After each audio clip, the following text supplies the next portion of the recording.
अभिजित रामदेव उपाध्याय. गाव कोणतं? गाव लातूर. तुम्हाला काय त्रास होते? मी गाडीवरून पडलो होतो, त्याच्यामुळे माझा कमरेचे नस दबली. किती वर्षापूर्वी तुम्ही नीट झाला?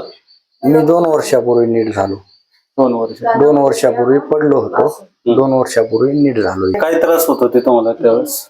मला बसता येत नव्हतं, झोपता येत नव्हतं, काहीच करता येत नव्हतं. आता बसून पहा बरं. आता 1 नंबर बसता येते मला, असं उठता येते, बसता येते. आधी मला काहीच करता येत नव्हतं. म्हणजे कोणासाठी आले? आता मी माझ्या बहिणीला घेऊन आलो.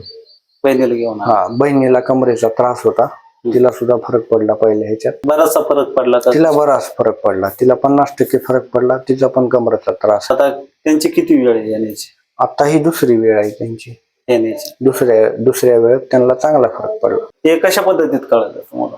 म्हणजे त्यावेळेस म्हणजे तुम्हाला कुणी सांगितलं? हा, म्हणजे आमच्या एका गावातल्या माणसाने सांगितलं आम्हाला. त्यांच्या पण घरच्यांचा असाच प्रॉब्लेम झाला होता. मग त्यांनी मला सांगितले की तुम्ही इथं जावा तुमच्याकडं. मग मी इथं आलो. इथं आल्यावर फरक पडला. मी आधी दवाखाने केले पण काही फरक पडला नाही.